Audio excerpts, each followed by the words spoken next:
Good morning, everybody. We'll start in a minute.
Okay, everybody, welcome to the 20th of February meeting of the Transit Commission.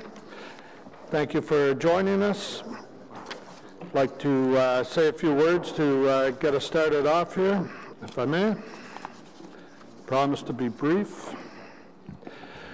At the special meeting recently to table the budget, I promised a few words at the start of the meeting to share my thoughts on the road ahead of us. First, let me thank the OC Transpo senior management and every staff member of our transit service, including the union leadership, for their service to our community. Thank you to our ridership for your patience and support.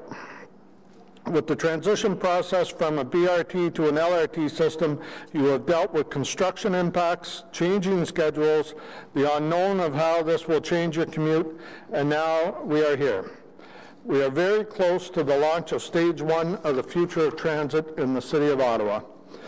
During our term, we will not only get Stage 1 of the LRT system operational, we will also witness the start of construction on Stage 2.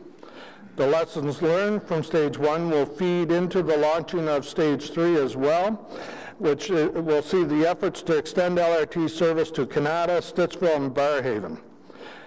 To start addressing the issues with routes that, combined with LRT, will improve reliability, attracting new ridership to our service.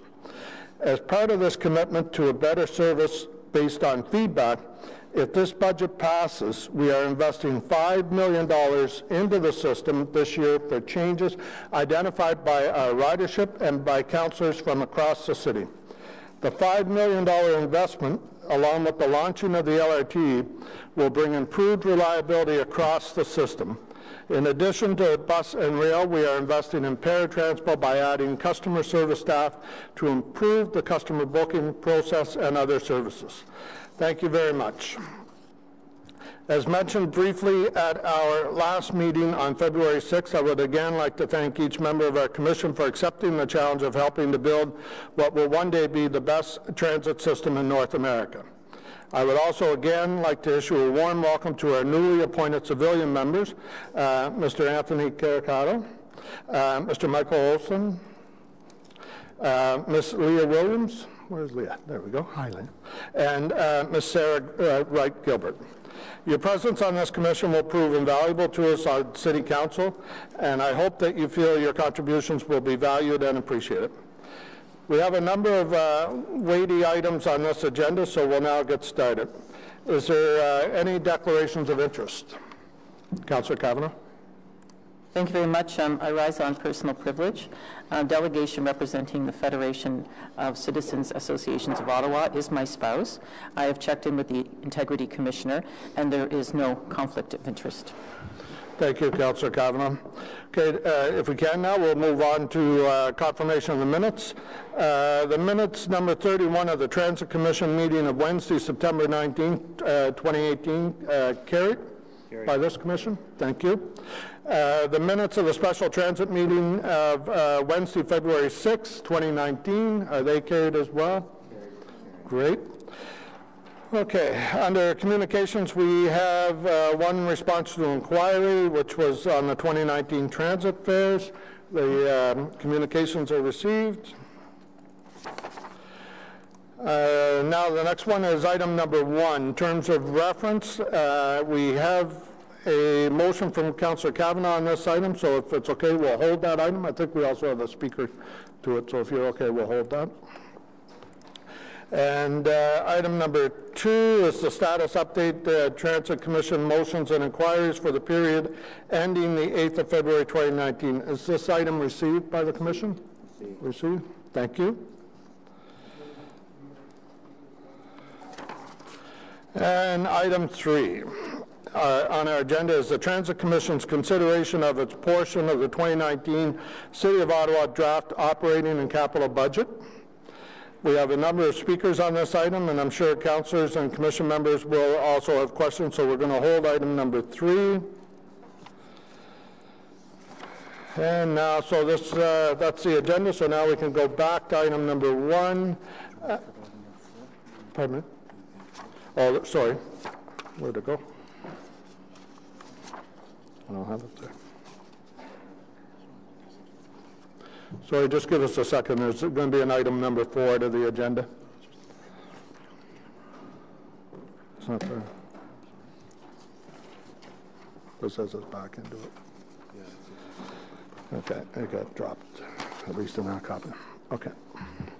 Okay, item number 4 of the agenda is the tentative collective agreement with the Canadian Union of Public Employees Local 5500, otherwise known as QP 5500. The report can be done in camera, and we'll report out, the date for reporting out is upon ratification by council of the agreement. Okay, we're good on that one? Okay, thank you. So now we're going back to item number 1. Councillor Kavanagh, did you want to introduce your motion before we hear from delegations? Thank you very much. Thank you. I'll just read it out. Whereas the recent municipal election, many residents voiced concern over OC Transpo operations, in particular proposed changes to OC Transpo bus routes and schedules in anticipation of the opening of the LRT system. Whereas all city councils responsible for the operation of OC Transpo, its public transit provider, for which the residents contribute $285 million in taxes. Whereas providing regular reports of the operation of OC Transpo to the Commission provides the opportunity for public feedback on OC Transpo operations. Therefore, be it resolved that OC Transpo be directed to provide for the Transit Commission's consideration and approval of the fall transit schedule, the winter transit schedule, and the summer transit schedule to be recommended for approval by City Council, and B, OC Transpo provide a schedule of regular accountability performances, i.e. quarterly, to the Transit Commission on the operation of OC Transpo and Paratranspo. Thank you, Councillor Kavanagh. Mr. Mark, would that motion be in order? Mr. Chair, the matter before the Commission today in this item is the terms of reference of the committee. The terms of reference of the committee deal with the jurisdiction of committee. Both of these items do not speak to jurisdiction, in my opinion, Mr. Chair, but rather speak of actions to be taken by staff in providing for approval of the transit schedules and in providing regular accountability performance reports to the Commission. So, in my initial opinion, with respect to these matters, as they do not deal with the jurisdiction of the committee, they would not be in order. But to provide a slightly more fulsome response, with respect to the first item, the approval of the fall transit schedule, this matter has been delegated to the General Manager by the Delegation of Authority bylaw that was recently approved by Council in the governance report in December. Therefore, in legal's opinion, this would be revisiting a matter decided by Council and would require a waiver of the rules in any event. With respect to providing regular accountability reports, while it is my opinion that it is not in order today, notice of motion or council's item could be presented to the Commission for consideration at a future meeting, and it would at that point be in order. Thank you, Mr. Mayor. Councillor Kavanagh, you're okay with that? You'll come back then. Thank you. Okay, thank you. So now, if we may, we'll start with, on item 1 on the terms of reference. Is there any presentation on that? No, so why are you doing that? Okay, so we'll just go to the public delegation. Chris, that has to do with the budget.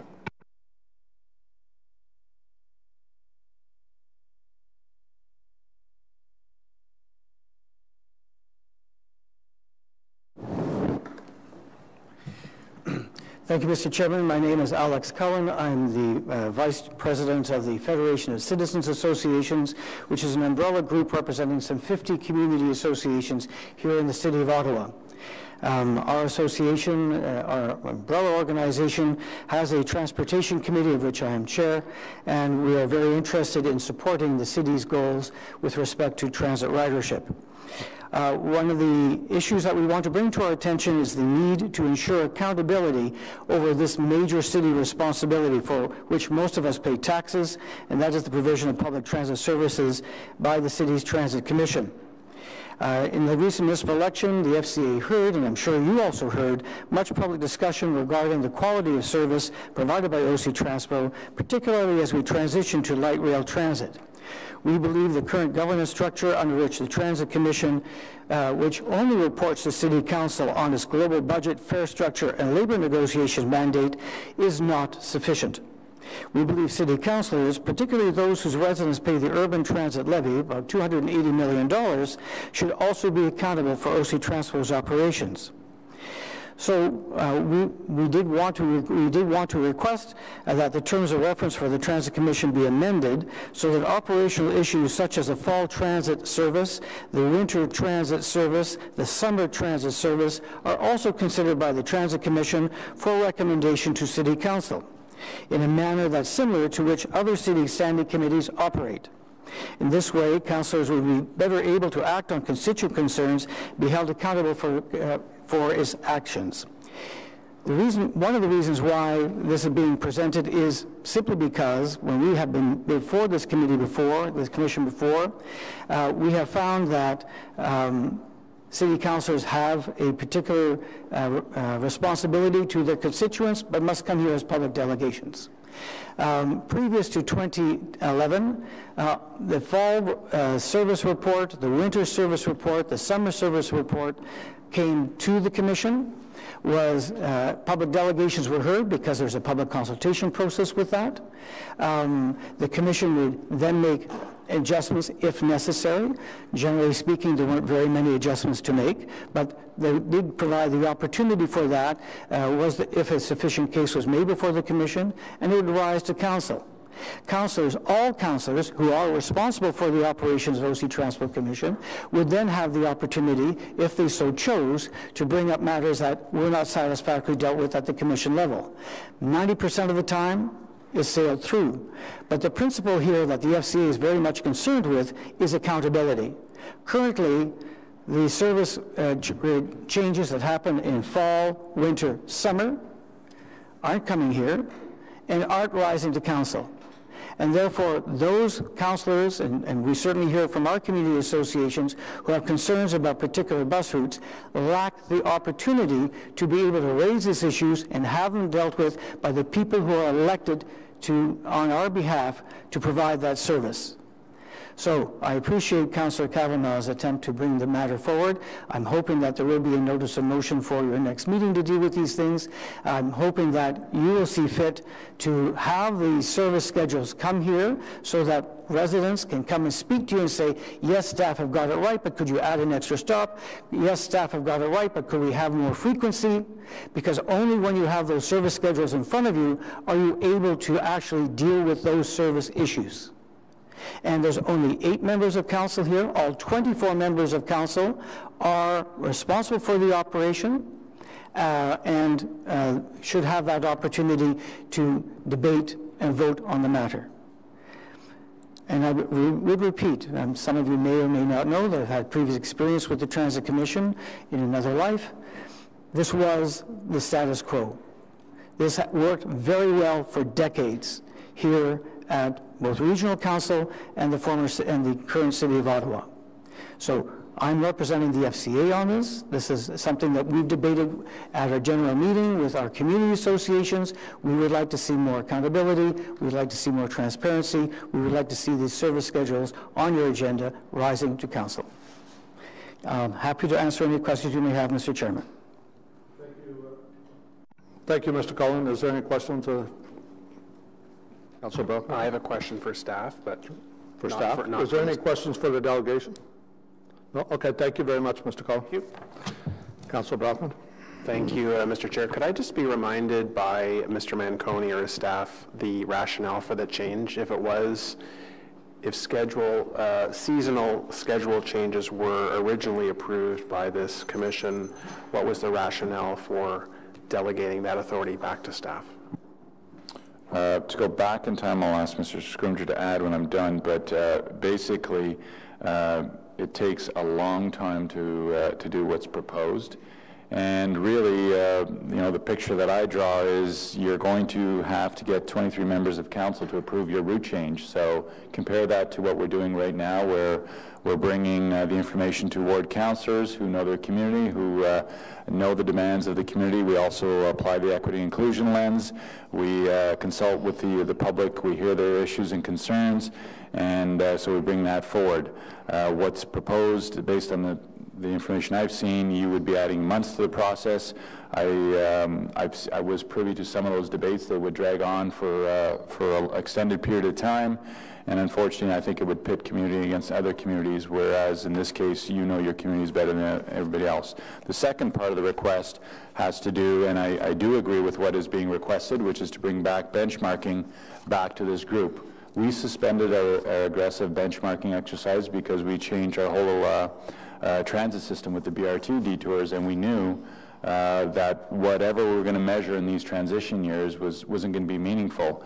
What we plan to bring forward once we launch LRT is what I think probably going to be the best in the transit industry. We're bringing external benchmarking agencies. We're talking the Imperial College of London has accepted us into their group.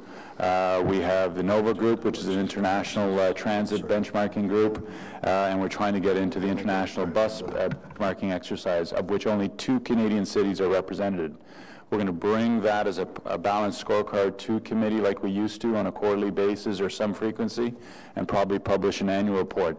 But the key thrust there is it's not just us measuring ourselves, it's other independent leading academics looking at our metrics and telling us how we compare on a worldwide stage. I think that was important context for this commission to gather, and obviously we're not debating this today. I think there's probably some happy middle point that we can get where there is good outreach with the local ward councillor. There's obviously a desire by the public to have a greater say in those route changes, but if something comes to this commission later on by my colleague, then we can deal with it then. It's just not part of the budget process, that's all. I believe I'm going to take a chance and say that that's my understanding of Mr. Mark's ruling. Okay, no further questions of the delegation or the staff on this? Okay, thank you very much. We'll move on to item number 3, which is the budget. Oh, sorry, let's carry, I'm sorry, first meeting. Let's carry item number 1, please. Carried. Thank you.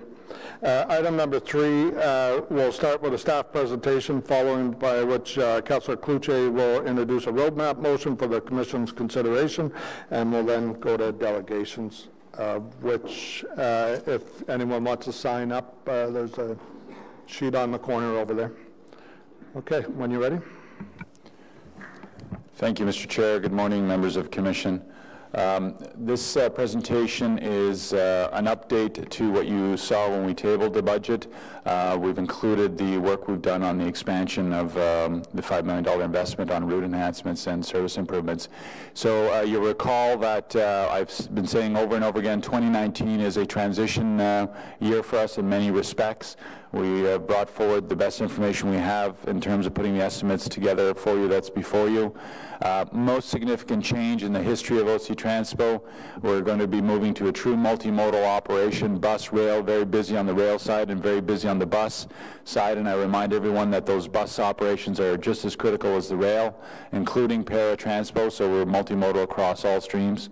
The launch of the light rail system will trigger your reduction in your bus costs, which funds your transit affordability plan, and then we net out and include the payments to our Rideau Transit Maintenance Group once it's up and running. The key highlights, fares frozen until July 1, 2019. A reminder on that. I know Councillor Menard was asking about what the rationale was out on that.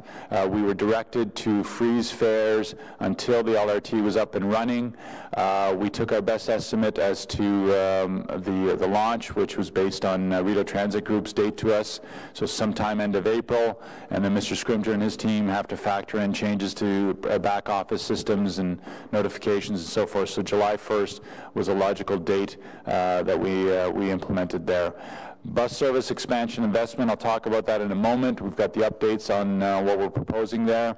We are purchasing new buses, and contrary to what's been out there, and I'm pushing back a little bit on this, it's, you know, I keep hearing ridership is down, ridership is down. No, ridership is not down. We had a 1% increase in 2018, and yeah, that's not a big number, but given all of the change, the challenges, the detours, and the challenges to our customers, who I am very sympathetic to. They've gone through a lot and continue to go through a lot. To have a 1% increase is remarkable. Forecasts of pre-LRT construction was we're going to doom and gloom, and our ridership was going to decrease significantly. So we've been flat the last year or so, and we got 1% in 2018.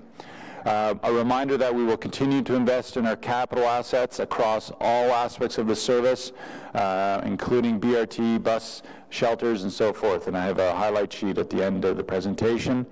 We are increasing call center staffing and para-transpo. We've heard loud and clear from our para-transpo customers. They want better service. We are doing that. We're filling our staffing gap. We've also done some innovative work with our union to enable us to have a roster of job-ready staff to fill those gaps. And we're looking at technology for enhancements in the para-transpo service area. So the critical building blocks, you have your 3.5% transit levy that you've heard about in the last couple of months. We have the prorated share of our estimated 1.5% tax increase, and then the fare increase effective July 1 of 2.5% has been factored in, along with the free travel on Sundays for seniors the ages 65 and higher starting July 1, 2019. So it's a half year of that at $50,000. The 2019 ridership, we're forecasting about 97.8 million customer trips. That's approximately 1.5% higher. We do expect ridership to grow with improved service, not just on the train, but also on the bus service. And a reminder that once the LRT is launched, reliability goes up in the east, west, and south, all parts of the city, on bus services, because they don't have to deadhead into their routes, they don't have to go into the core and get stuck in traffic and so forth. So those bus routes will predominantly stay in those communities, when we anticipate that bus reliability will go up, and of course rail reliability will be very high. The fare revenue is about $194 million, or 0.7% higher than 2018 budget. The crosswalk on that is Presto continues to do its job, and that customers are choosing the most attractive option to them financially, so they're doing the math, and they're picking the lowest cost per customer trip. We want them to do that. That's great customer service, and it's good for their costs. It does incorporate the recommended fare increase and the ridership that we're projecting. With respect to para, about 850,000 customer trips. Fare revenue is expected to be about $2 million, or 1.2% higher than the 2018 budget. So let's talk about the service expansion. very large investment of $5.1 million, and we've want to put this towards responding to customers' travel needs.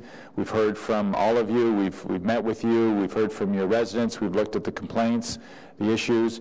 This translates into 45,000 additional hours of service. It's going to provide new travel options, faster connections, and shorter waiting times, and some more capacity. And the full year's funded about $2.6 million from taxes and $2.5 million from customer fares. We're also purchasing 12 new 40-foot buses to expand the service. And the timing, unfortunately, we cannot give you specific dates. I know you're all anxious to tell your customers that. It's after the Confederation line is put into service. So with respect to how we came up with the list, we've evaluated service options from councillors and customers based on your feedback, travel needs, and operational observations. And obviously all of the approved standards that we have in terms of service requirements and what we're permitted to do. We're recommending the changes that have a positive benefit for the customers and are affordable within the budget allowance. We couldn't do it all. I know the list is very extensive, but this is a very significant investment, and it's, I believe, is a balanced approach and a fair approach. I know Councillor Kavanaugh has asked about the equity inclusion lens. We do apply that across anything that we do at OC Transpo, and we do it proudly, and we do it with full commitment of staff on everything, not just bus routes, but also everything that touches the customer and shapes the culture of the organization and the great city that we live in. So there's improvements to 30 routes in communities across the city. And we will get that information in terms of when we can, once we have the launch of the light rail nailed down. So I won't go through all of these, but that is the list of the major new services, the extended routes, the reduced travel times, improved connections. We've added earlier and later trips, and there's more frequent service. And I want to take a moment to thank Mr. Scrimger and Ms. Bégin, who have been involved in helping shape this strategy with me, and certainly Chair Hubley, who's been instrumental in guiding us through this in terms of making sure we're balanced across the entire city. So we're happy what's before you. I know there's some final tweaks we're doing with some councillors in terms of that, so we'll be as flexible and dynamic as possible. And if you need help in communicating that or connecting with your communities, of course, we're always there for you in terms of that if you approve what's before you. So in terms of funding, this is what it looks like. You manage a $575 million operating service. It's very large. Transit operating costs are about $435 million. There's contribution to reserves of about $75 million, and then debt charges of $65, and a very small contribution to an old pension fund. And then with respect to funding, how do you pay for that? Property taxes, about $299 million. Customers bring in about $196 million, and other revenues about $79 million. That's advertising, charters, and things like that. So in terms of the target, we have a $13.8 million target. This picture walks you through at the high level how we were able to balance the objective. So there's base adjustments, there's maintaining, that's COLAs, cost of living increases, and so forth. There's the growth with the bus piece, and then there's revenue offset about $2.3 million. So that balances off to 13.8. Capital highlights, there's a long list of capital highlights across all modes. Replacement of buses, bus refurbishments, the new buses that I mentioned earlier on. There's engineering strategies to improve how our buses flow through the city, and then the fundamentals that are very, very important to the customer experience, bus stops, shelters, and customer improvements across the Transitway and Transitway stations. Thank you, Mr. Chair. That completes the presentation. Happy to take your questions. Thank you, Mr. Manconi. Councillor Cloutier, could you please read out the roadmap motion for everybody? Absolutely. Thank you, Chair. Merci, Monsieur le Président. The motion that we'll be considering is be it resolved that the Transit Commission recommends that Council, sitting as Committee of the Whole, approve the Transit Commission 2019 draft operating budget and capital budget as follows.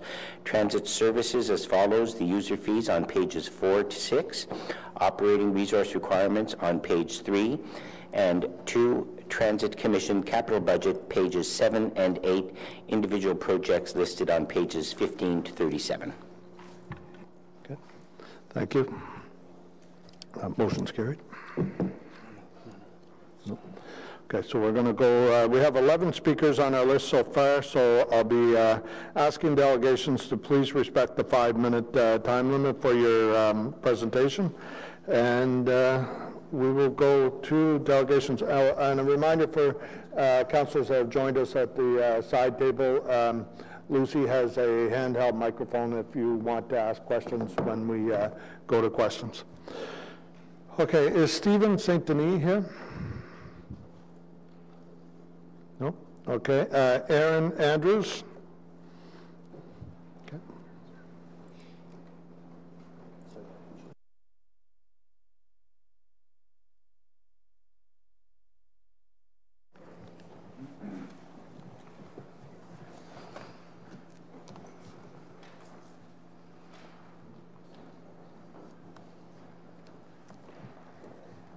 Thank you. My name is Erin Andrews. I'm from Ottawa, and I'm a member of the Healthy Transportation Coalition. I'm concerned about the global climate crisis that we're facing. I'm concerned about the housing crisis, and I'm concerned about the equity and affordability of this city. In this context, we need to think seriously about our emissions as a city and focus on making our transit service work for everyone in Ottawa. One of the first projects of the Healthy Transportation Coalition was researching and advocating options for low-income bus passes and circulating a petition asking the city to implement one. We were able to collect over 3,000 signatures, and our campaign was a huge success, ultimately leading to the Equipass, which now exists. But the cost of the Equipass, at a 50% reduction from the regular monthly pass, is still very high. At $58.25 per month, it still represents a major expense and a barrier to many people. Until very recently, I relied exclusively on transit to get around the city. It took me an hour and 45 minutes at best to travel from my home in Heron Park to where my parents lived in Pineview. Though only a 15-minute drive, the trip required me to take 2 or even 3 buses. These difficulties and the high cost of transit mean that people who can are choosing to own private automobiles and drive to destinations they might otherwise bus to. I had a car when I was still a student at the University of Ottawa, but I almost never drove. The U-Pass made the bus the cheapest option for transportation, not to mention greener than driving. Driving is now sometimes the economical choice because gas is so cheap and bus fare is so expensive. These are choices that regular people are making every day, because the buses are inconvenient and the cost of transit in this city is so high. This incentive structure is not the way to reduce private automobile use, to increase ridership, and to cut greenhouse gas emissions. Ridership has been down since 2011, and despite the population growth, it has never reached 2011 levels, not even with the 1% increase this past year. There are 3 issues to consider here. Finally, firstly, the transit system is inequitable. The draft budget for 2019 includes a fare hike of 2.5% for all transit fares, including low-income passes. The cost of transit already excludes many from using it, and raising the fares will only compound the problem. We must freeze fares to ensure that everyone can access transit to be able to get around. Secondly, the transit system does not provide adequate service. If we want to reduce our emissions and become a cleaner, greener city, we need a transit system that meets our needs. We need a transit system that is extensive and reliable enough that even those who could afford to drive will choose not to. We've achieved this in some areas. Many who can afford to live near the transitway and work downtown choose to take transit for their commutes, but this isn't enough. To reduce congestion and fight climate change, we need better local connections to transit, so people living farther from the transitway and the light rail are also well served. We need better connections between suburbs, where lower income people tend to live and where lower paying jobs tend to be located. Finally, if we do not improve the equity and efficiency of our transit, we are not doing all that we can to address the climate crisis. We need to radically shift our priorities as a city away from the car and towards modes of transportation that are both more equitable and more environmentally friendly. To this end, we need 2 key actions. We need to freeze fares, especially the low-income fares, immediately. It would cost only $105,000 to freeze the Equipass, Community Pass, and Access Pass. And in the past week, more than 90 people have emailed the mayor and their city councilors to call for this freeze. This is something we can and must do in the short term. We could freeze transit fares for everyone by increasing the transit levy by 0.8%. Bold measures need to be taken if we're to increase ridership and address the climate crisis. Secondly, we must invest in transit service to underserved areas. We must strengthen connections to rapid transit in places like Greenboro East and Carlington, in communities without light rail service, and especially in low-income neighborhoods. Transit issues need to be considered in terms of the city's equity and inclusion lens. Raising transit fares, especially for people living on low incomes, is not equitable and it is not inclusive. We need an equitable and inclusive city where transit is affordable for everyone and serves everyone's needs. Thank you very much. Any questions for the delegation? Councillor Kavanagh. Thank you very much for your delegation. Do you think that the 2.5% hike will have an effect on ridership? Will people just not be able to take transit? I realize they don't have many other options. How do you think it's going to affect them? I think that you will see that ridership goes down. There have been studies on this, on the relationship between increasing fares and ridership, and I can get back to you with that information. But also, we've heard from individuals that choose to walk everywhere because they can't afford to purchase a transit pass. This works for people who are fortunate enough to live downtown, but more and more people who are living on low incomes are being pushed to the suburbs. So it's not a sustainable situation. Thank you, Councillor Kavanagh. Anybody else? Hi, thank you for coming today. My question is, you mentioned a number that would cost $150,000 to... Pardon me, $105,000. Sorry. No worries. Sometimes I switch the numbers. To freeze the transit fares for the Equipass. Can you tell me how you came to that number? It's for the Equipass, the Access Pass, and the Community Pass. And I was given that number actually by Councillor Sean Menard, and I would have to ask him how he came to that number, sorry. Thank you. Anybody else? Okay. Thank you very much for your delegation. Next, we have Anu Bose. Anu? Come on up to the front, please. And after you, for the second time today, we'll hear from Alex Cullen.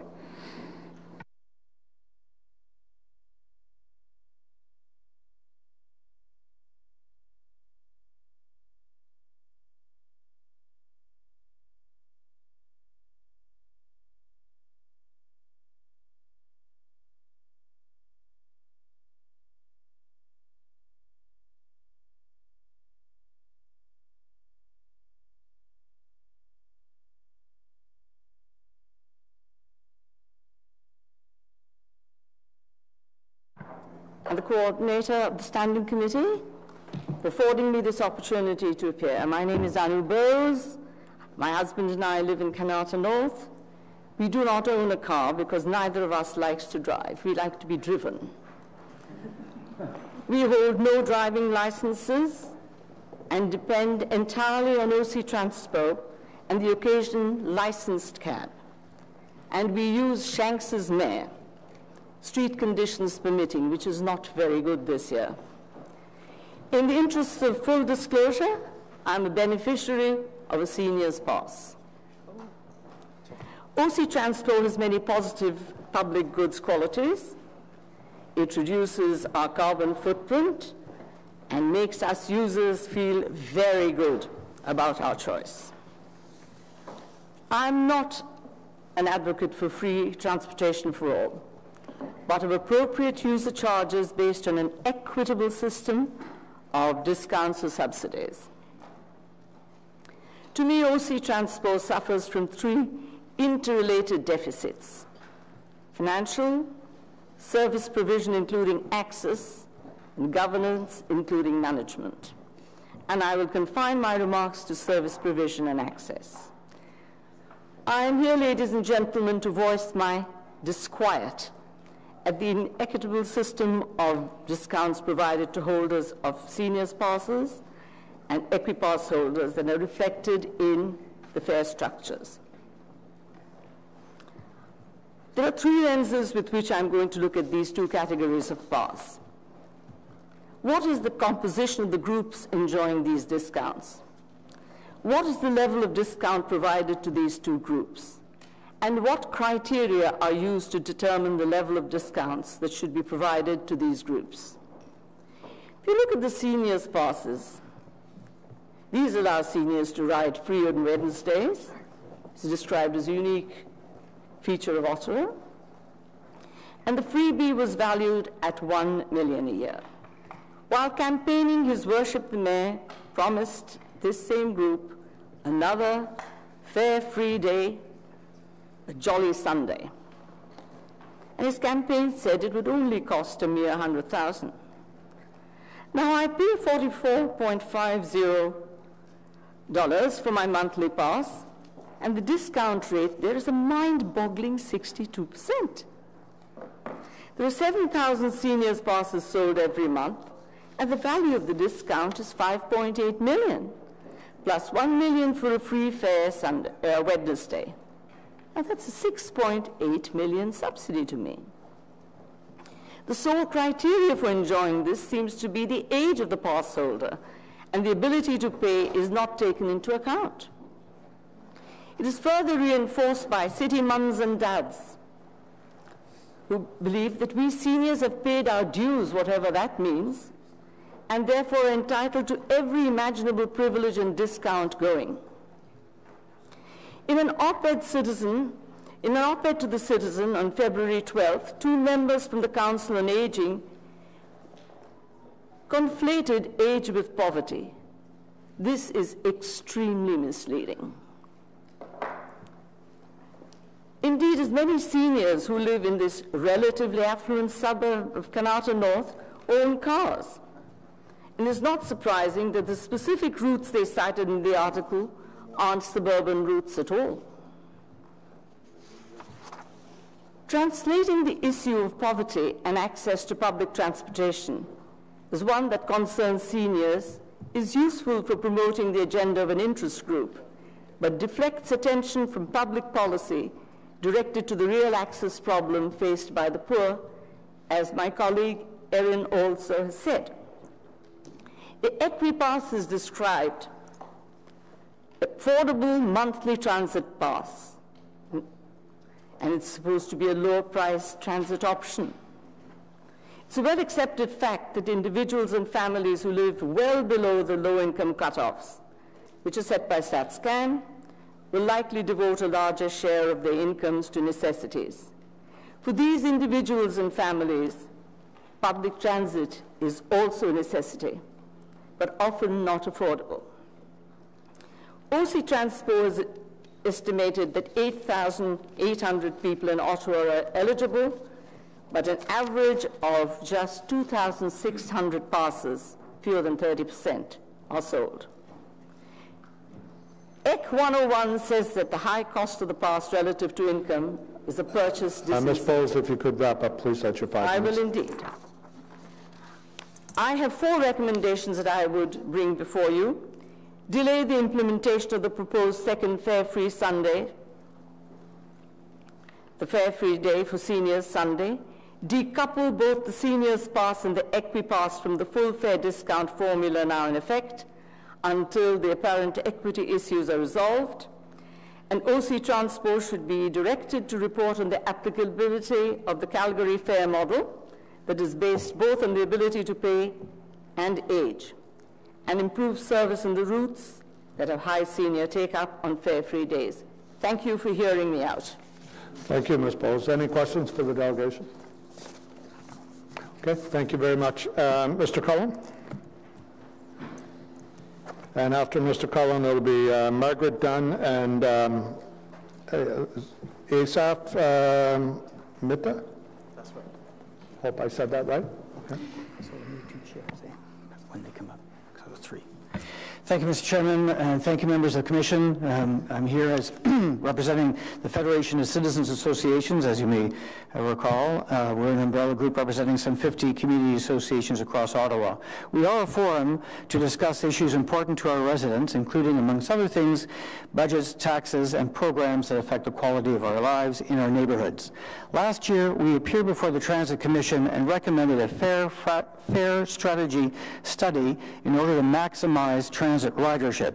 We supported the Equipass, and we asked for more resources for paratransport.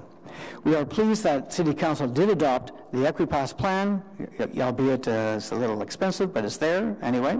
But we are here again to talk about a fair strategy to maximize transit ridership.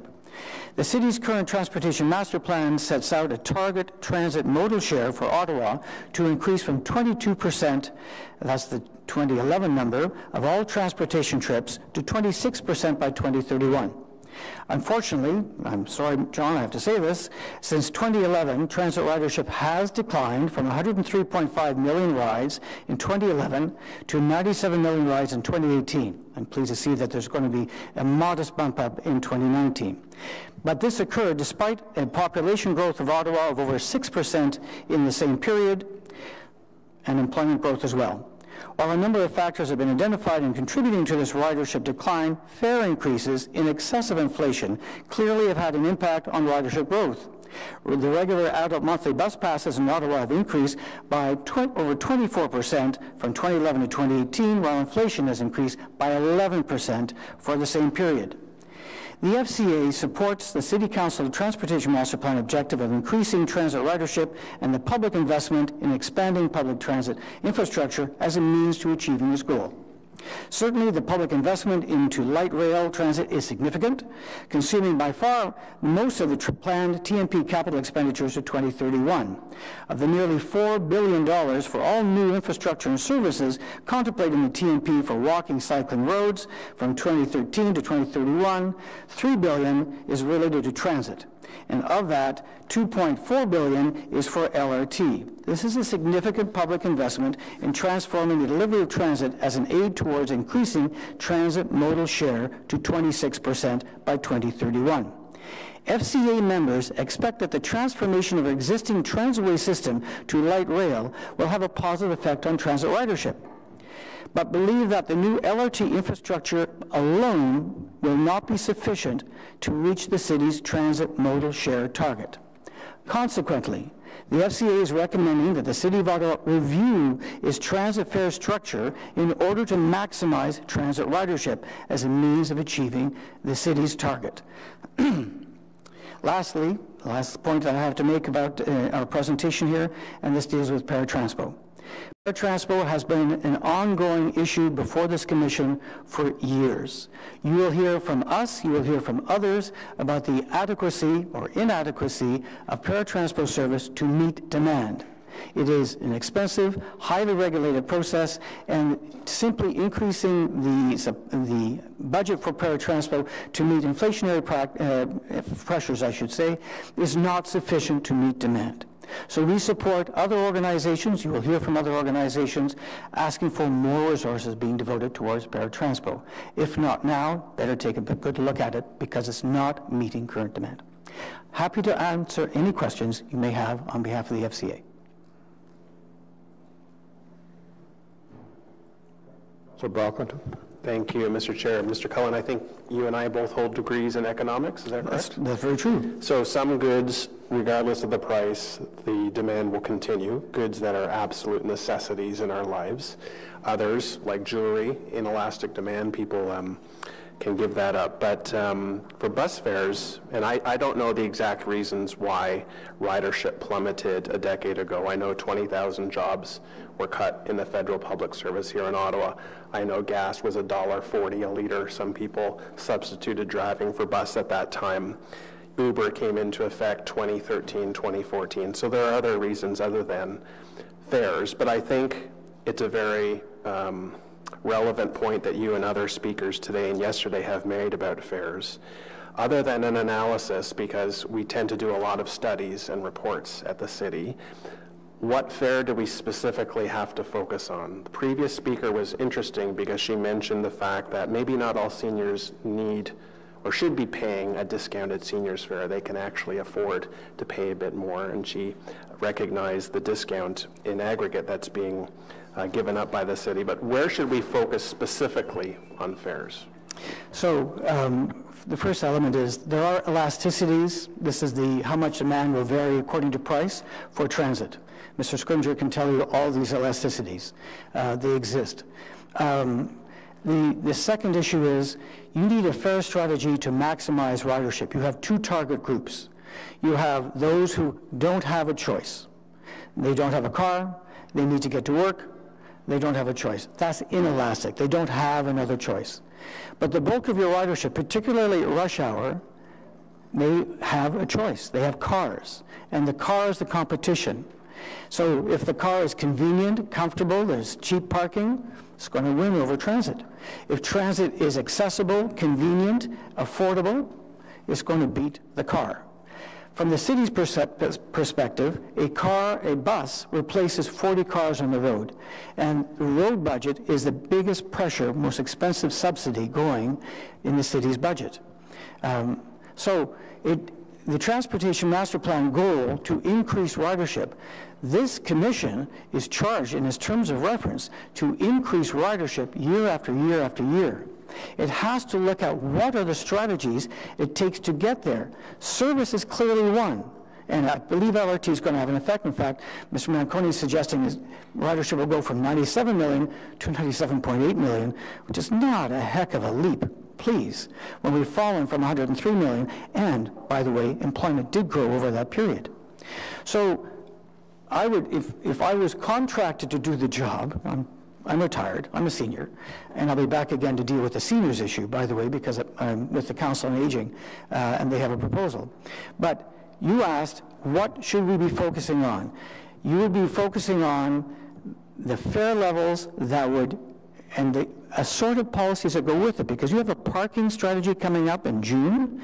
That is another policy issue. You have service issues, which you place budget constraints on. We've seen, if you wanted to put more money into transit, I'm sure Mr. Manconi won't object, but you're also facing your population that sees fares and taxes. So the City of Hamilton puts 60% of its budget taxes towards transit, 40% from fares. That's not Ottawa. Ottawa is 45-55. That's a political decision. But from the selling this issue to the taxpayer is quite simple. If we invest in public transit, we reduce the pressure on building new roads, widening new roads to accommodate more cars. You can see it on the Queensway. They've widened the section from Maitland to the Carling crossover, and it's filled up with cars. So you have a transportation master plan that says you're supposed to increase transit ridership. We know price is a factor. You should ask your staff to look at best practices in other communities, other cities, because we're not alone in this, and see what will it take to attract more ridership. And that's what we're asking. That's what the FCA is asking.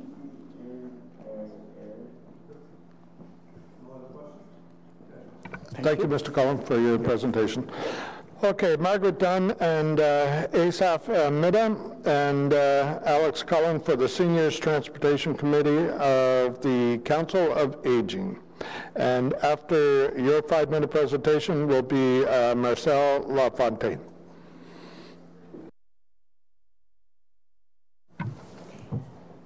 Thank you. Good morning. And I appreciate this opportunity on behalf of the Ottawa Seniors Transportation Committee of the Council on Aging, my colleague Asaph Mida. We are both volunteers. Our proposal is seniors pick their ride-free day. We're proposing that the Transit Commission examine replacing the current Seniors Ride-Free Wednesday program with a more flexible program. It would allow senior transit riders to take free rides on any one day of the week on the day of their choice. We're referring to this initiative as Seniors Pick Your Ride Free Day. The benefits to this proposal that we see, it relieves the pressure on seniors having to make their appointments and errands using the transit service on Wednesdays only. It empowers senior transit riders to choose the day that the ride-free will be best suited to their needs. They can prioritize that day and their ride. It can be accessing health services, social participation, volunteering, learning and retirement, their choice. It incentivizes more riders to use transit and the Preston card. We are concerned that the Evaluation Framework Report for Age-Friendly Ottawa 2017 identified only 23% of seniors were using public transit.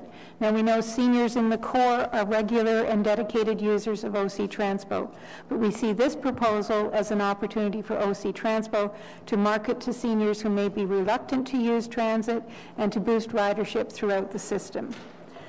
This proposal would reduce overcrowding on popular routes that have been identified. Routes 11, 12, 14, and 85 in particular have been identified as operating at near or full capacity on Wednesdays. This proposal is supported by a significant proportion of seniors groups and agencies through a survey that was done through the Council on Aging eBlast. And we distributed the proposal widely and had an 88% support rate from those who responded.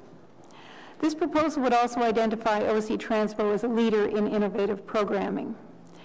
We see the benefits for the city and seniors to be significant. We expect the cost to implement this initiative to be low. We have ideas on how this can be achieved. We welcome the opportunity to work with your staff. We're here today requesting that the Transit Commission consider the merit of this proposal, Seniors Pick Your Ride Free Day, and direct staff to report back on its implementation. Thank you, councillors. Thank you. Questions for delegations? We'll start with Councillor Edgar. And then you. No, Keith, then you. There's a mic up there. Yeah. I guess the question I have is how do you even do that? So you asked for direction for the committee to send OC off to look at how to do it. But you have an idea, and my question is, you must have some ideas how you want to implement that. I'm just trying to think how you monitor that to make sure if I used it on a Tuesday, I can't use it again on a Thursday. Or like, what are your ideas in that regard? So we know that OC Transpo expects the bulk of its clients to use the Presto card. And we think there's an opportunity to program the Presto card. That's one option. Not everybody uses the Presto card. We're not the scientists, the data managers, or else we would come forward with a fully formed proposal dealing with that. But we would like staff to have a look. You are an economist, Alex, so usually attach a price tag. Usually cost it something. Well, that's why we're asking staff to look at it and report back. By the way, I'm speaking because I'm chair of the Ottawa Seniors Transportation Committee. Margaret Dunn and Asamita have been over a year working on this proposal. And there's very strong support for the proposal. So the challenge that we want you to address is Seniors Pick Your Ride, Senior Free Ride on Wednesday is overpopular. We find too many seniors not being able to find seats on their buses and having problems using that day to get to their appointments. So we're looking for a means not to add to cost, but the load across the week. So we're suggesting Pick Your Ride Day. If there's another solution, we'd be happy to hear from it, but we would appreciate it if staff could look at it, come back to the commission, and then tell, this is how it can be done. Maybe it can't be done this way. Maybe it can be done another way. We would be all ears. All we know is we have a problem, and we're asking you to fix it. So two quick follow-up questions. So your pick a day, that's pick one day a week, or is this in addition? No, build on the mayor's idea of 2 days a week? No. It is simply making what happens now for Wednesday transferable through the week, so the senior can choose. Is it Friday I go for physio? Is it Tuesday I go to the hospital? Is it whatever day it is? Okay, and I know now it's not time to ask staff questions, but I would be curious down the road to hear from Mr. Manconi as to the possibility of Presto card and what have you, and what the cost might be. My second question goes to a previous speaker who were in the room to hear, who suggested that we should not be looking at a model that simply gives a lower fare based on a person's age, but we should look at the ability to pay as well. So I'm wondering where you stand on that. And I think the person's referencing the fact that there's a lot of retired civil servants with index pensions, that sort of thing in Ottawa, and whether the appropriate model is to simply look at age or to have some sort of an ability to determine eligibility, if you will? So you have two programs that are means tested. The community bus pass is means tested for people on ODSP, because these are people who, by virtue of their disability, cannot work. You also have the EquiPass, which is means tested around the poverty line. That's on an income basis. We have discussed the notion of GIS, because that's a guaranteed income supplement that can be added on, that goes to seniors who qualify because of lack of income. The Council on Aging has appreciated the support the City Council has provided over the years in recognizing the contributions seniors have made to our city. And we value the Seniors Bus Pass. In fact, the Community Bus Pass was tagged at the level of the Seniors Bus Pass. It is the cheapest bus pass in the system. We are not here to say change the Seniors Bus Pass. We're here to talk about the ride-free day we have on Wednesday and making it portable.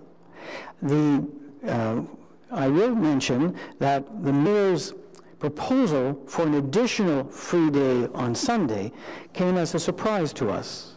We were not consulted the Council on Aging was not consulted in that endeavor, and we're not going to refuse a gift horse. But that's not what we're asking for. Our priority is to have that Wednesday portable. And if me giving up the Sunday, we'll take that portable day of the week. I hope that answers your question. It doesn't. So what I asked you, and I appreciate you weren't here to speak to it, but what I'm asking you is the council supportive at looking at the model that the previous delegation referred to, which is looking at not only a person's age, but looking at what that person's income is, to determine whether or not they qualify for a pass? So the answer seems to be no, but I just want clarification. So very clearly, the Council on Aging supports the current Seniors Bus Pass. Okay, that's a better answer. Thank you. Thank you, Councillor Aguilar. Councillor Gower. Question, Mr. Chair, just from staff on what is and is not in scope of this budget discussion, because there's many things that seem to be really falling into policy discussions rather than budget. In terms of our decision making today, what can and can we not change? Ideas like income-based questions around fares. Certainly, good question. Mr. Mark will give us some guidance. Mr. Chair, what is in scope, of course, is the planned expenditures by the Transit Commission within the budget book that was supplied by staff to the members of the Commission. Having said that, however, it has been the practice of committee, commissions, and council to permit matters that call for future study that are budget related to be considered after the budget has been recommended by the Commission. Thus, staff have been provided with two motions in advance of committee today. One of these motions was to look at the question of the seniors' free day, and so without actually approving it, but to look at it in the future, and it is staff's opinion that such motion is in order after the budget has been recommended by Commission. After the budget, okay. Okay, any other questions for the delegation? No? Okay, thank you very much for coming out today. So next we have Marcel Lafontaine, followed by Stephen St. Denis.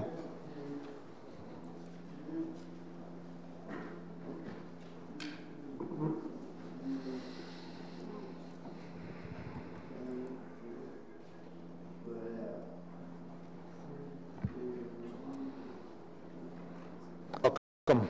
If you could hit the button in front of you, that'll turn your mic on. Okay. My name is Marcel Lafontaine, and I live in Bayshore. Now, people have already covered the rising cost of the press. I won't deal with that here. But I can understand why people would rather drive than take the bus, because the service doesn't meet their needs and sometimes discriminates against them. In Vanier, I saw a man being asked to get off the bus with his baby in a stroller to make room for someone in a wheelchair. And the man said this was the second time he was asked to get off the bus with his baby in order to make room for someone else. And a Muslim woman also told me that when she's alone at the bus stop, because she wears a hijab, the bus drivers just drive right by and leave her standing there. So to me, drivers need training in how not to discriminate against any passenger. Okay, some of my friends use paratransport, and they've told me they've had a lot of problems. One of the things that they've had problems with is the fact that often taxis are used instead of the accessible buses. And when 3 people get into a taxi and they all have walkers, there's only room in the taxi for 2 walkers. So one of them ends up getting left behind, and since they can't go anywhere without their walker, they have to try to get another ride. Okay. Now, one of the things that I found that could be done about that is, because of the LRT coming up, you've got a lot of bus drivers who are going to be losing their jobs. Now, they're being offered jobs as drivers in other cities. So rather than losing these experienced drivers, could we just have them be driving more of the OC Transpo buses instead? And if the service were reliable, more people would use it. So we could possibly have a zoning system which would divide the city into various zones so that people could get in on zone 1 and say they're going to zone 3, and they would get dropped off before those people who are going to zone 4. This is something that I've seen used somewhere else with taxi services. And also there are areas in Ottawa that don't really have bus service. Amazon CA is opening up in Greeley, for example, and there's no for the people who want to work there to get there, so they can only hire people who drive. So they really need to have a bus service for those people. Well, if the transportation was cost-effective, available, and reliable, more people would be using the buses. So they would rather use the bus than have to pay for parking, put more mileage on their cars, and get stuck in traffic jams. With LRT, we're on the verge of creating a whole new transportation system for Ottawa. But since the LRT will not be available at everyone's door, let's make sure that the buses and parabuses that crisscross the city are doing the job that they should be doing, helping people to get where they need to go. Thank you. Thank you very much. You raised several good points for us to think about for the future. Is there any questions for the delegations? Councillor Cameron. Thank you very much, Ms. LaFontaine, for coming out today, and it's very good to hear from you. What would you say your top priorities are? This is a budget hearing, and you've mentioned some things, but what is your top priority in terms of what you see as an improvement to the bus service from your point of view? An improvement to the bus service, well, for me, since I have friends who use paratransport, I'd really like to get some funding in there to make things easier for them. They're having to wait on the line for 45 minutes or something to be able to get through. That's not acceptable. And then sometimes they get left behind because they were forgotten, and they're waiting there wondering what's going on. If they have a cell phone, they're really stuck. So they really need to be able to know that someone is going to pick them up. And that to me is really a priority, because some of my friends depend on that and they get stuck. I wait with them, and sometimes it's a long wait.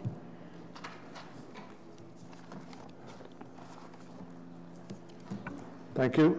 No questions? Thank you very much for your delegation. Appreciate you coming in. So next we have Stephen St. Denis, and he'll be followed by Rob Burns.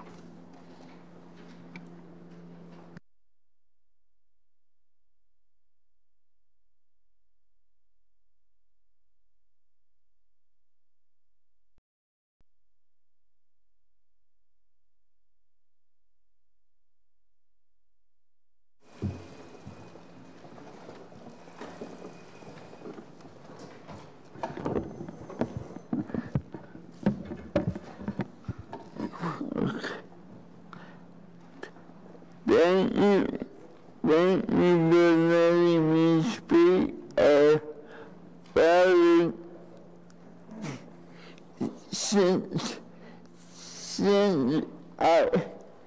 Since I hate to hear myself talk, I am submitting a written document actually two versions.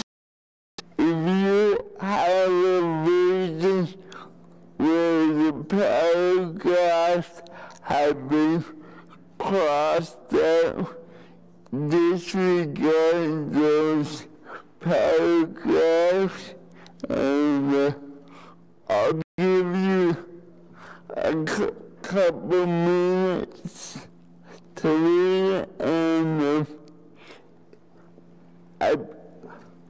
if you have any questions, please ask me.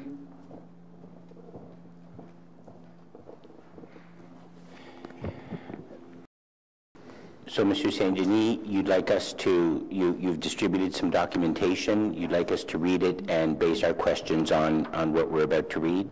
Yes. Okay, thank you.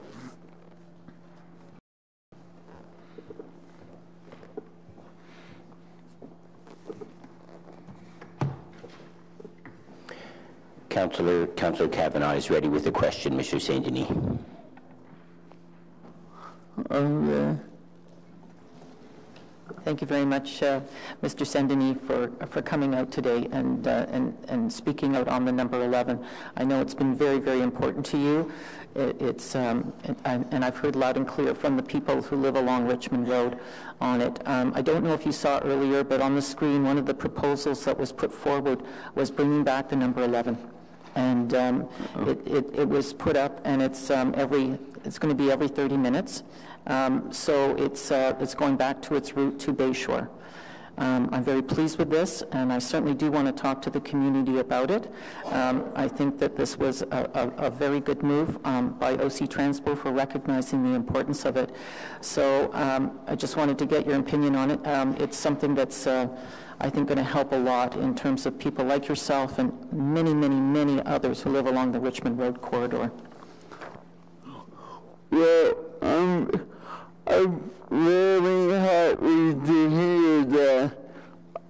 Unfortunately, the number 11 is just a symptom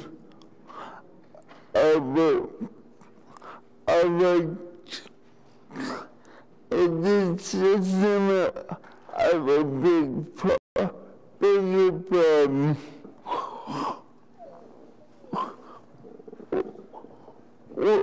What about the number 12?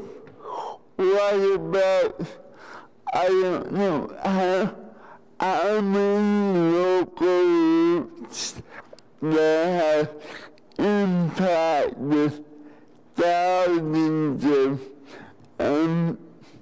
citizens across the city?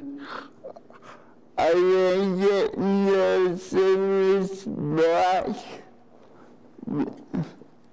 And there's also an issue of accountability. I go into that on the second page of my document. I am very disappointed by this traffic commission.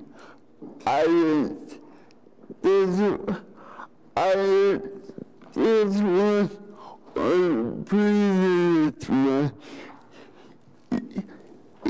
Your primary responsibility is to represent your constituents. Okay? Instead, what you do is you completely disregard the disruption. Instead, you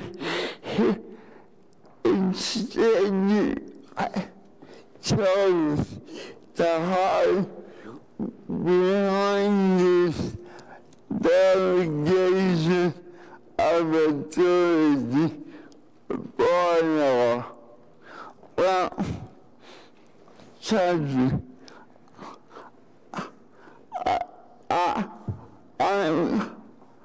I was a public servant for 32 years. I know what happens when politicians stick their noses when they don't belong. But when it comes to major decisions, and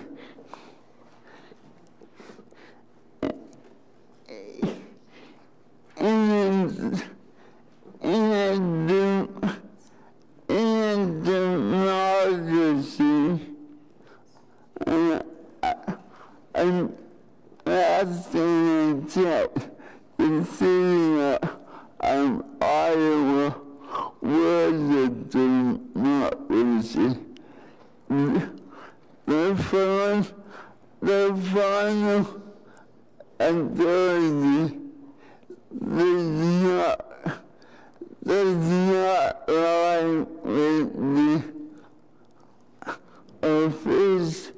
officials. It lies with you. At the end of the day,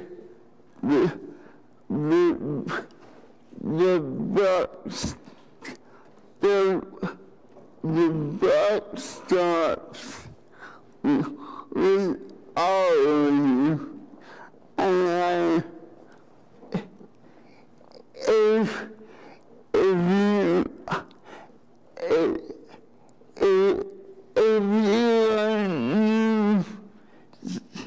to city council,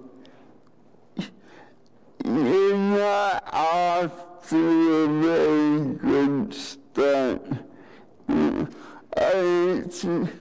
I expect a lot of transparency and accountability from my elected officials.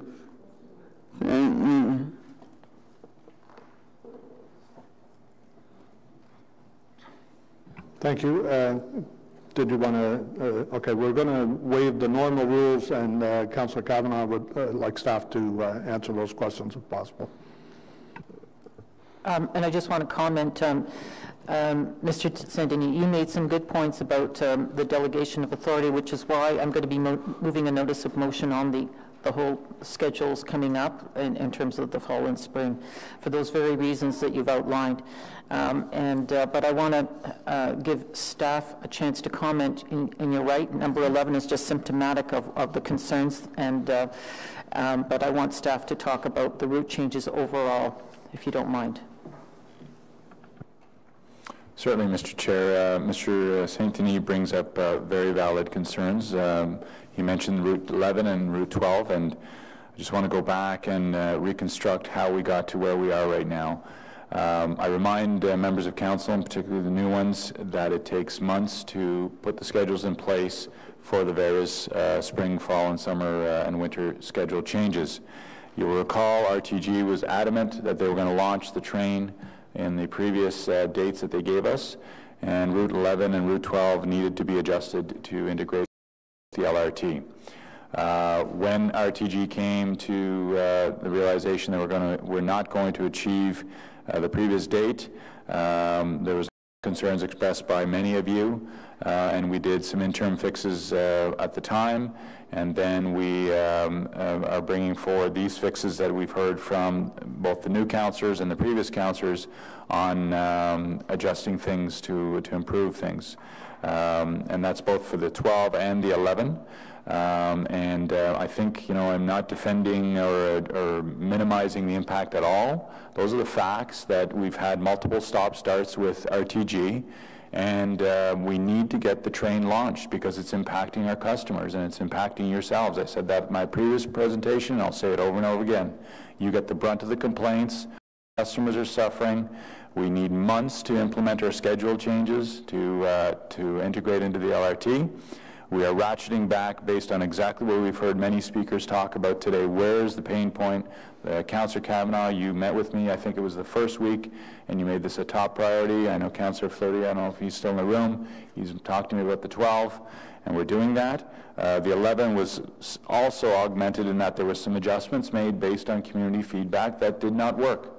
So we're doing the right thing. We're consulting with the ward councillor. We're hearing from the community, and we're adjusting. And I realize and respect it's not fast enough, but it's a big integrated system, and it needs to be put in place. So we are listening. We are sensitive to the concerns. And Mr. St. Denis, you have my apology. May I ask a question, Mr. Manconi? Okay. You said that you made all these changes to integrate with the LRT. The fact is, if the LRT was up tomorrow, that doesn't mean. Can you tell me when's the next train coming into Phoenix? Can you do it on time? Basically, what you see is you plan to have a Christmas dinner for your family.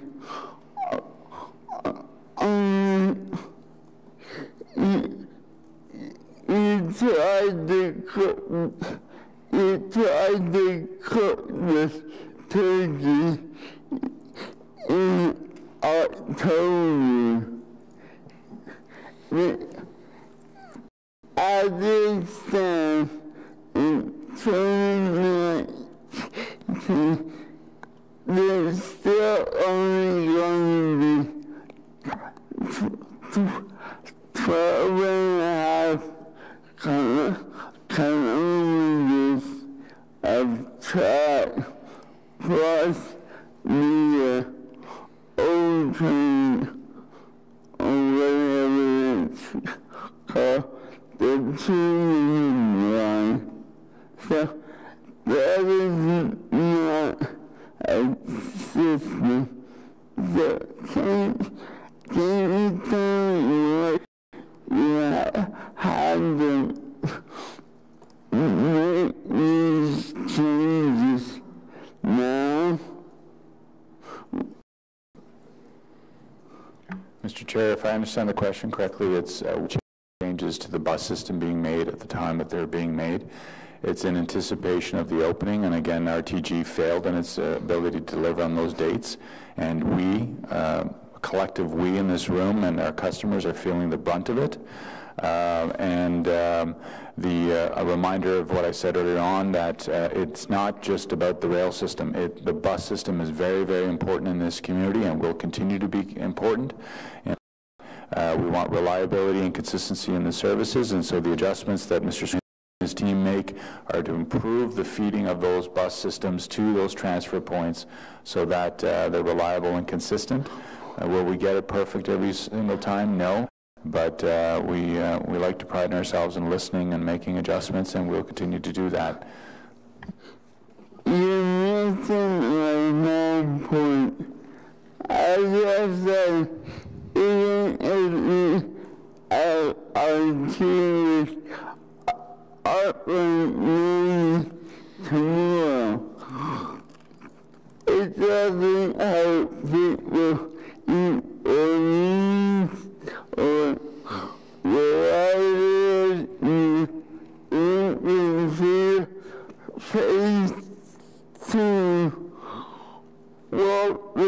complete for another 5 or 6 years.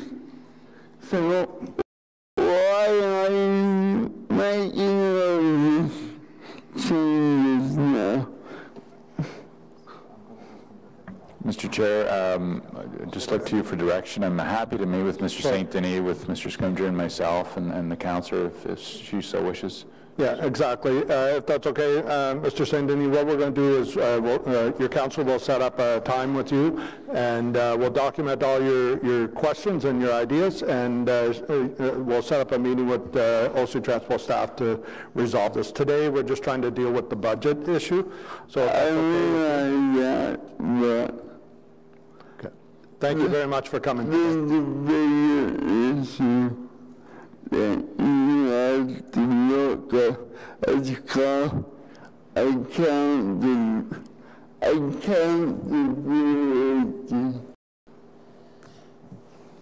Okay. Okay, thank you very much. So next up is Mr. Burns, followed by Donald Swartz. Rob Burns, are you here?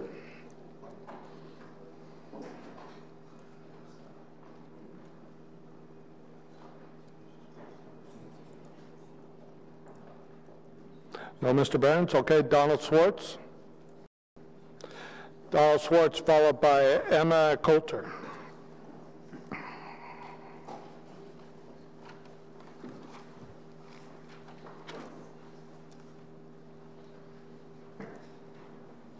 Thank you. Go ahead, turn the mic on in front of you. You have 5 minutes. How do you do that? Yeah, you're good. I'm good. Okay. Well, thanks very much for having us here. I'm with Free Transit Ottawa, and with me are Anne-Marie Waugh and John Woodhouse. We're the ones that organized the Transit Challenge recently, a really well-recognized event. Previous to that challenge, we had held 2 public meetings in the city, one in Vanier and one in Bayward, where people came and talked about all the issues that they had with regard to OC Transpo, and not least of all its cost. And in light of that, what we wanted to do was to both publicize those issues and also get a sense of how widespread they actually were. And I think that the Transit Challenge showed that they exist across the city. Basically, people had incredible difficulty using the system for anything other than getting to and from their jobs in the center of the city. And even then, they had all kinds of problems with reliability and making connections. These problems all reflect the fact that OC Transpo is a subordinate part of an overall transportation system which prioritizes the use of the private automobile. And this has 2 big fundamental problems which go beyond the competence or any particular narrow issues. That system makes shopping, getting to appointments, participating in the social and political life of the city difficult and at times impossible for the tens of thousands of citizens who can't afford the $5,000 plus it takes to keep a car on the road. This is a fundamental social injustice. Second, this prioritizing ignores climate change. The transportation accounts for 35 to 40% of the greenhouse gases that are the primary cause of climate change. Public transit produces 1/3 of the greenhouse gases on a per trip basis compared to a car. So we need a new approach to transportation in the city. Public transit has to become the dominant part of our overall transportation system. And it needs to be run in the same way that our schools, our healthcare system, our police services, our fire services, and indeed the sidewalks are run. Okay? As a public, collectively financed public service that is freely available to everyone on the basis of need. Obviously, this means paying more taxes. But those taxes would be increased by significant savings, starting at $1,400 that you pay a year for a bus pass, right? Reducing the costs of using the car, of having to have a car, reducing the cost of treating the pollution and accidents that are associated with the car-dominated system. We want to see a start in this budget. Number one, we are calling for a fare freeze as a way of signaling to the city that and the council recognize there's a big problem, a fundamental problem with how we've been approaching things. Secondly, we want a significant pilot on free transit. This could be for certain classes of people, anybody under the age of 25, any low-income category, or it could be for particular periods of time, like the off-peak hours between 9 and 3 or after 6 o'clock, to demonstrate how valuable such a shift would be, to learn exactly what kind of impact on ridership it would have, etc. And lastly, we want a task force to look into the system as a whole. A task force that is led by transit riders and with significant participation from transit drivers. All of this is well within the means of the city. It's financed by a small property tax increase, together with increases in parking fees, which have been frozen since what, 2008? Well, bus fares have been going up by 2.5%. 30 seconds left. I'm done. And increasing development charges, plus some reallocation of money from quite pointless road expansions will be overwhelmed by more cars in a short period of time. Thank you very much. Thank you. Any questions for the delegation? Thank you, Mr. Chair. Thank you for coming today. How would you justify the increase in tax levies as a result of free transit to those residents who do not currently use transit? You mentioned that those who use transit, much like myself, would save approximately $1,400 per year as they wouldn't need to purchase a pass. But for those who do not use transit but do pay city taxes, how would you justify the increase in levies on those residents? Well, how do you justify the levies on for health care, or for sidewalks, or for police? You say these are public services that should be available to all citizens on the basis of need. You don't have to pay to have a to your door if you're robbed. They come. If there's a fire, the fire services come. They don't care whether you have money in your pocket or not. It's a mark of a civilized society, I would think. Thank you for answering my question. Thank you, Mr. Chair. Thank you, Member Wright-Gilbert. Councillor Kavanagh. Thank you very much, and I'm glad you raised climate change, because that's certainly an important issue, and we are talking about a budget, but this is something that's we have a budget on our economy too. We have our environment rather, so we have to take care of it. What is your opinion on e-buses? That's one thing that I've heard a lot about recently. So far I've heard of new bus purchases, but we're still working on diesel. How would that affect climate change? Well, I think that the technical issues are from what I've read, shifting to e-buses will certainly help, but we do need to be incredible energy costs involved in, above all, in producing the batteries on which they run. So there are improvements in terms of reducing greenhouse gases, but those kinds of technical fixes are not going to substitute for systemic shifts, like moving from a car-dominated transit system to a public sector one. It's part of it. There's a lot of pieces, I think.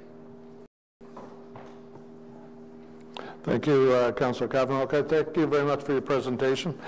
Emma Coulter, followed by Heather Stetcher.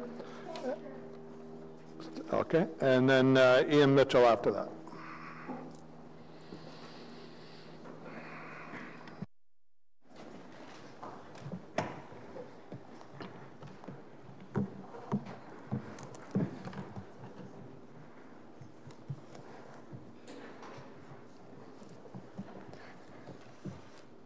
Hi, My name is Emma. I'm an intern at the Healthy Transportation Coalition and also a member of the Free Transit Ottawa group.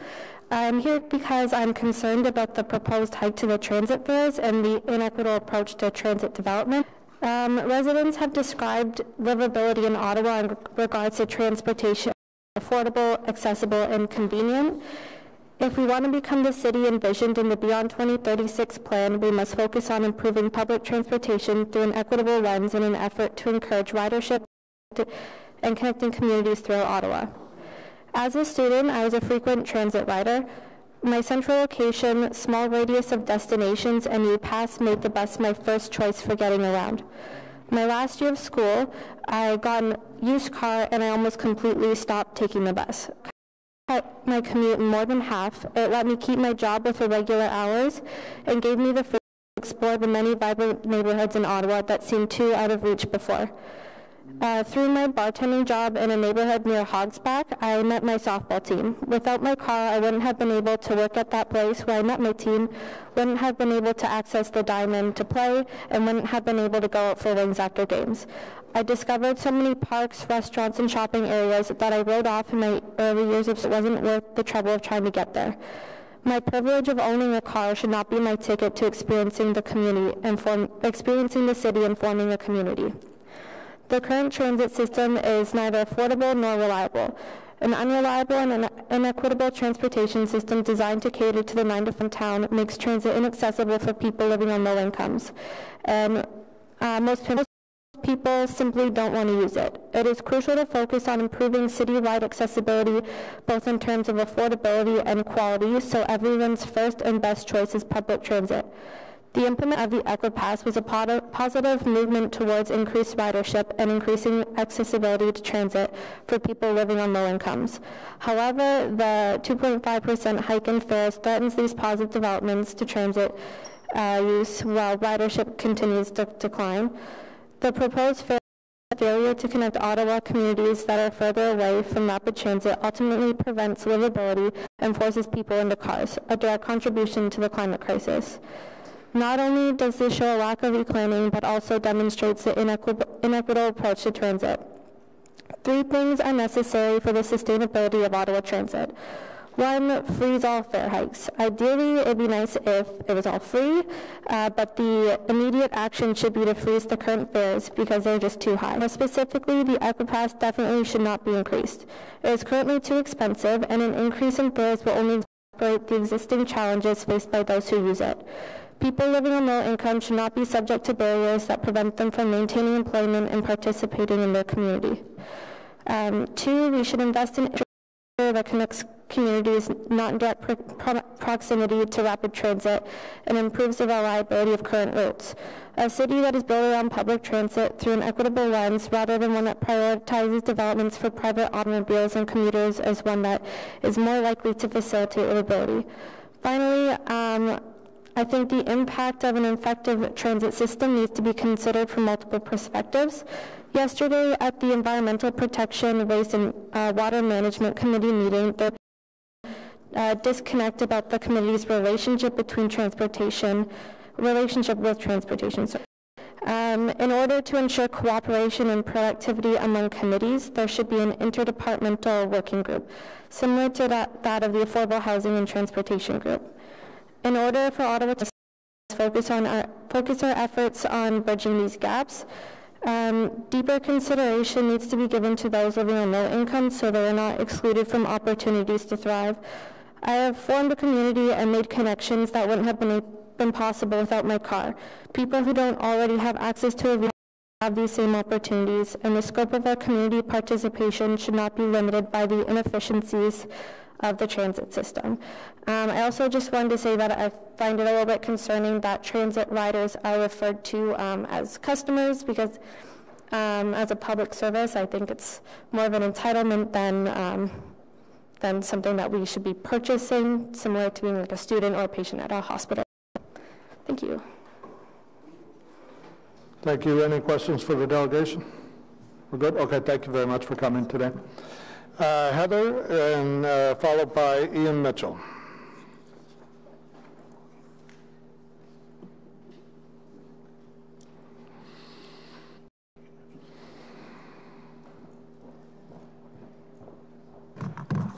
Hello. Sorry. Before I try to talk, as many of you know, because I presented before this committee numerous times, my name is Heather Stetcher, and I'm one of many Ottawans who live with multiple disabilities, specifically a severe hearing loss and osteoporosis in my entire pelvis and hips. So I used my friend, the walker.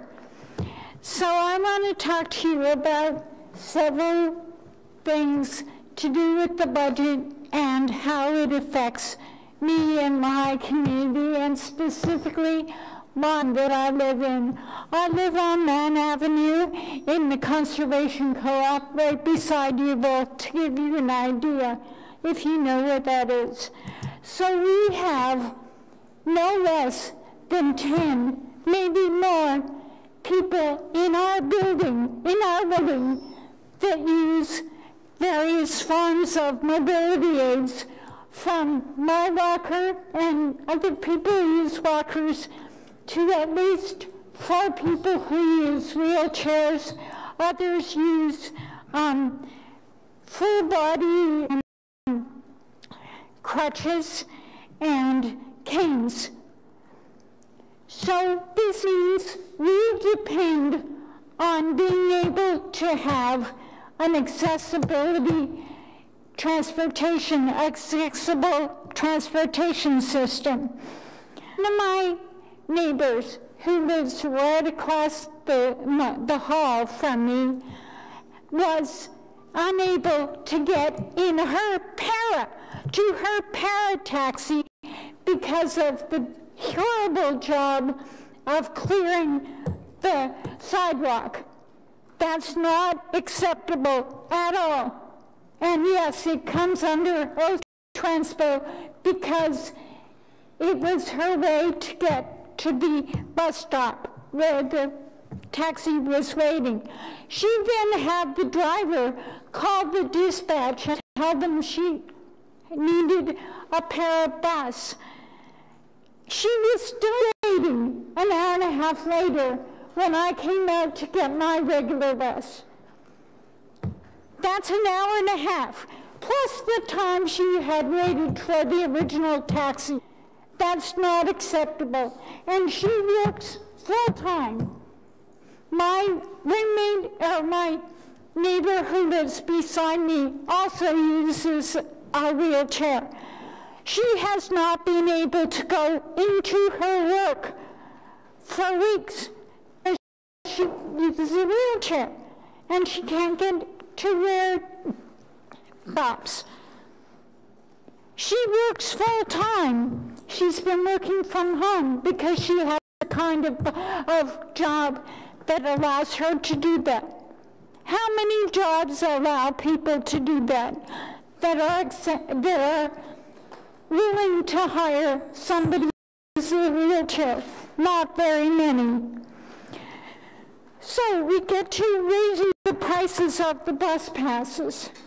One of the bus passes that we proposed to be raised is the community pass, which is only you're only eligible for those if you are no DSP. That means you have proven that because of your disabilities, you cannot earn enough to live by yourself. We was proposed in a report last year to get a 5% increase last year, this year, and next year. The government of that time put it to 3% for last year. Okay. A less than wonderful premium. And yes, I would go up against anybody that denies that. Cut it from 3% to 1.5%. What that means is that money, food. Heather? Heather? Yes. Oh, sorry, you've got 30 seconds left. I just want to give you a warning. Okay, I'll be quick. food is coming out of every single person on ODSP's mouth because of the 2.5% increase, because we're only getting 1.5%. So we don't have any flexibility. And the last thing I'll talk about is the online booking. I have been talking about needing an online booking system because of my hearing for almost a decade. Heather, could you please face the microphone so we can hear you too? Sorry. Yes, thank you. For almost a decade, I have been talking about the online booking system and the need for it. I have been told by somebody who goes to my church who works in the training department, there is a technology issue. If Toronto can have an online booking system, so can we. Okay, thank you. Thank you very much for your presentation. I think we're going to have some good news for you on that this year, so we're working on it. Any questions for the delegation? No? Okay, thank you very much for coming out today, Heather. So we have Ian Mitchell, Rob Burns or Ian's not here, I believe, now. Eh? So Rob Burns, is Rob Burns here? John Redden. Following John will be Elliot. And finally, Peter Gadet.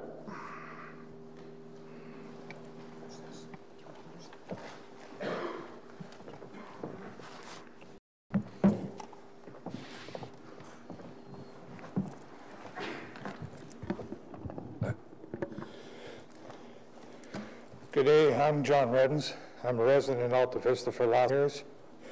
I'm sitting here today to discuss about OC Transport budget.